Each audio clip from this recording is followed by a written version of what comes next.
Hush, little baby, don't say a word. Mama's gonna buy you a mockingbird. And if that mocking... 네, 자, 이어서 KB 스타즈입니다.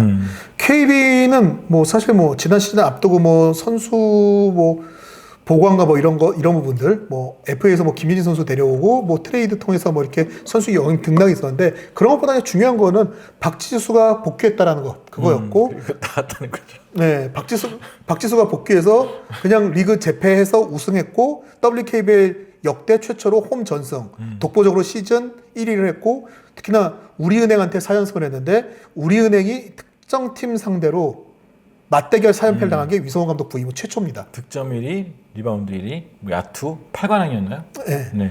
그리고 KB스타즈도 뭐 거의 모든 지표에서 상위권이었는데 턴오버가 제일 많았어요. 근데 그 턴오버가 많다는 게 나쁘지 뭐 않았죠. 어쩔 수 없어 우리는 턴오버 많을 수밖에 없어 이거였는데 결국 뭐 솔직히 정규리그의 KB를 두고 얘기하면서 아 이런 게 부족해 이렇게 얘기할 건 없는 것 같아요. 네, 사실 제가 예전에 말씀드렸지만 시즌 초반만 해도 약간 백업들이 들어온 타임이 있잖아요. 네. 그때 격차가 너무 크다라고 말씀드렸지만 이 격차조차도 정규리그를 치르면서 좁혀졌습니다.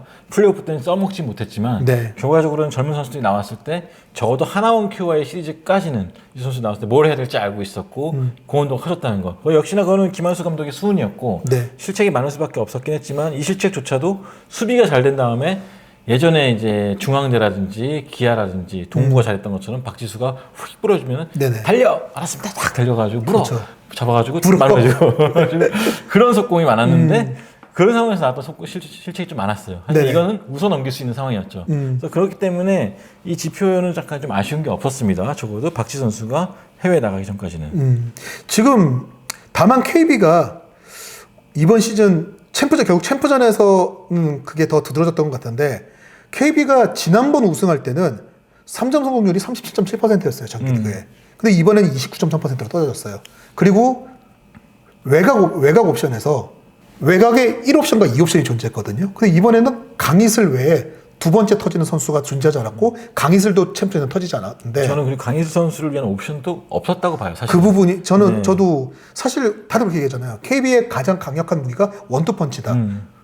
박지수와 강희슬인데 강희슬이 공격의 2옵션은 맞았나? 라는 생각이 좀 드는 저는 경우가 오히려 많거든요. 김한수 감독 입장에서는 공격의 1, 2옵션이 박지수 화예은이 아니었나 네. 생각이 들고 강희슬은 약간 디코이라고 하죠. 미끼 같은 역할 거기에 좀 머무르게 할 생각이 아니었나. 뭐 그 장점이 있으니까. 아무래도 허예은이 성장하는 과정이었기 때문에 그 부분만큼 강희슬 선수가 조금 내려놔야 되는 부분이 있었죠. 그런 게 근데 그랬을 수도 있는데 또 문제가 박지수 선수도 올라와가지고 원래 박지수 선수가 볼을 오래 잡고 농구하는 선수가 아니었는데 올 시즌에는 잡관이 길었단 말이에요. 그래서 안 하던 플레이가 좀 많이 나왔죠. 허예은, 박지수가 볼을 오래 잡으면서 강희슬이 볼 잡는 시간이 되게 줄어들었어요.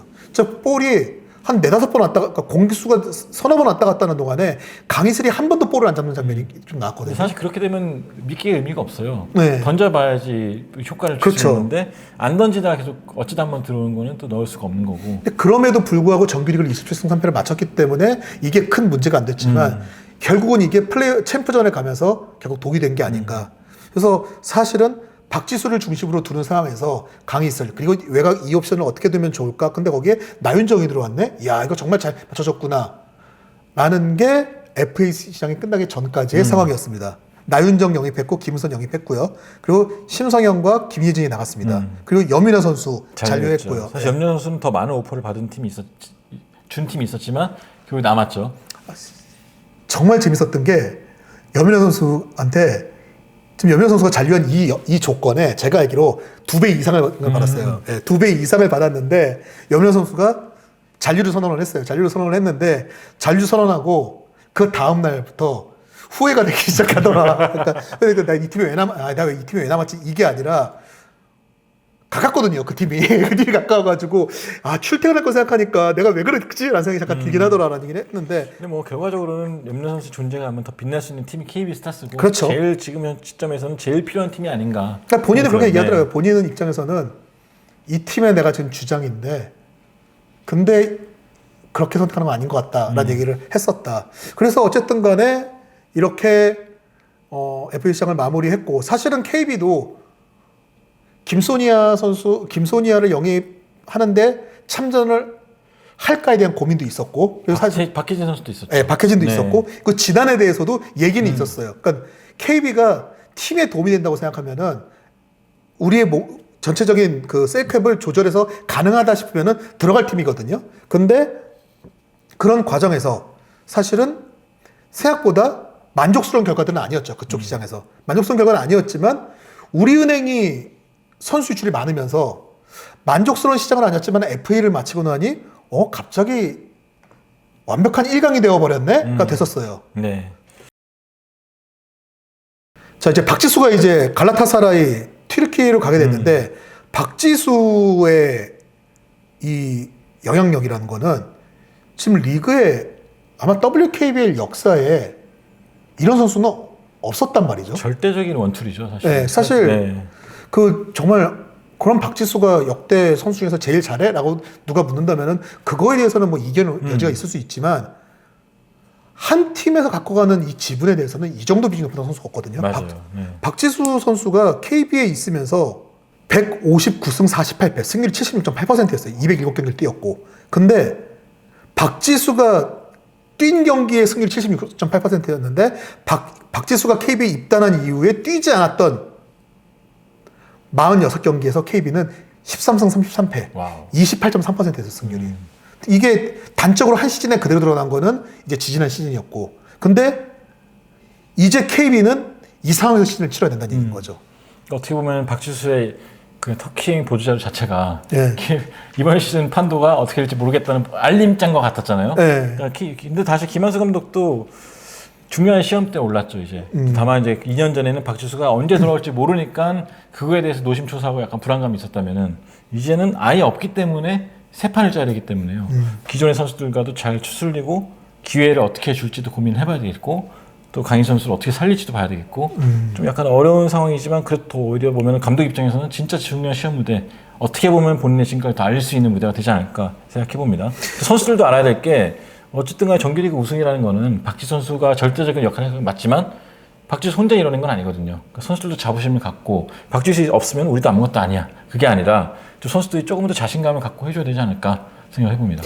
지난 시즌하고는 조금 달라요. 그러니까 지난 시즌은 박지수가 당연히 라인업에 들어올 거라고 생각하고 준비를 하다가 7월 달에 갑자기 상황이 벌어지면서 KB가 좀 급하게 준비를 하게 되는 상황이 있었고, 그리고 그 후에 어쨌든 박지수가 언젠간 돌아올 거니까 이런 상황들을 계속 머릿속에 남아있고, 그러니까 절박하긴 절박하지만 그래도 뭔가의 어떤 의지를 좀 의지할 수 있는 뭔가 있었다면은 이번 시즌은 아예 없습니다. 박지수는 튀르키예 갈라타사라이에서 갔다가 계약이 뭐 그런 일은 없겠지만 뭔가 좀 다르게 된다고 하더라도 WKBL로 이번 시즌 못 돌아옵니다. 네. KB의 박지수는 2024-2025 시즌에 없어요. 아예. 네. 그리고 이미 팀 훈련을 시작하기 전에 이미 이것 상황을 알고 들어가는 상황입니다. 그럼 KB는 무조건 뭔가를 만들어내야 되는.